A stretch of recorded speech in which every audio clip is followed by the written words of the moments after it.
প্রিয় উপস্থিতি, আজকে আমরা বিএনপি পরিবার কর্তৃক আয়োজিত আজকের এই অনুষ্ঠানে আমাদের প্রধান অতিথি সংযুক্ত হয়েছেন। এ পর্যায়ে বক্তব্য নিয়ে আসছেন বিএনপি জাতীয় নির্বাহী কমিটির পল্লী উন্নয়ন বিষয়ক সম্পাদক এবং পঞ্চগড় জেলা বিএনপির সদস্য সচিব, সাবেক ছাত্রনেতা, ঢাকা বিশ্ববিদ্যালয়ের কৃতি সন্তান ফরহাদ হোসেন আজাদ। তাকে তার সংক্ষিপ্ত বক্তব্য প্রদানের জন্য অনুরোধ করছি। বিসমিল্লাহির রহমানির রহিম। আমরা বিএনপি পরিবার কর্তৃক আয়োজনে আজকের এই শহীদ গোলাম রব্বানী পরিবারকে বাড়ি নির্মাণের নিমিত্তে চাবি হস্তান্তর, পাশাপাশি বিগত আন্দোলন সংগ্রামে পঞ্চগড় জেলা, নীলফামারী জেলা এবং দিনাজপুর জেলায় যারা শহীদ হয়েছেন সেই শহীদ পরিবারদের আর্থিক অনুদান দেওয়ার আজকের এই স্মরণ সভার সভাপতি আমরা বিএনপি পরিবারের সংগ্রামী আহ্বায়ক, বাংলাদেশের বিশিষ্ট সাংবাদিক আতিকুর রহমান। আজকের এই মহতী অনুষ্ঠানের যিনার বক্তব্য, যাকে এক নজর দেখার জন্য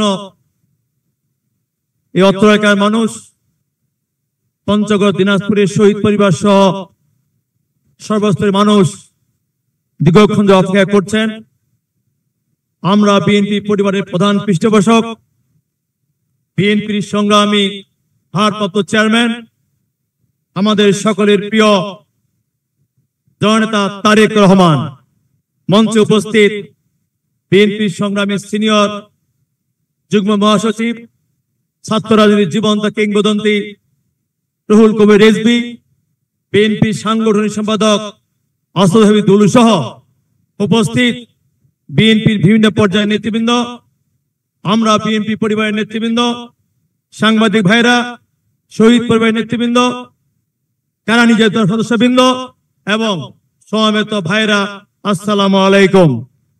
বক্তব্য দিব না, আমাদের প্রিয় নেতা কয়েকটি কথা বলেন, সেটাই শুধু আমি আজকে উচ্চারণ করব। আমাদের প্রিয় নেতা তারেক রহমান বলেছেন, ৭১ যুদ্ধ হয়েছিল বাংলাদেশকে সৃষ্টি করার যুদ্ধ। সেই যুদ্ধে আপনারা অনেকেই সেখানে অংশগ্রহণ করেছেন। ২০২৪ সালে যুদ্ধ হয়েছিল, সেই যুদ্ধ হয়েছিল দেশকে আবার ফ্যাসিস্ট মুক্ত, গণতন্ত্র মুক্ত এবং আমাদের কথা বলার স্বাধীনতার যে যুদ্ধ হয়েছিল সেই যুদ্ধে আমরা অংশগ্রহণ করেছি। আজকে দুই যুদ্ধে আমরা দেখেছি ৭১ স্বাধীনতা যুদ্ধে নেতৃত্ব দিয়েছিলেন আমাদের প্রিয় নেতা শহীদ প্রেসিডেন্ট জিয়াউর রহমান। আর এই ২০২৪ যে যুদ্ধে আমরা জয়ী হয়েছি সেই যুদ্ধের মাস্টারমাইন্ড ছিলেন আমাদের প্রিয় নেতা তারেক রহমান।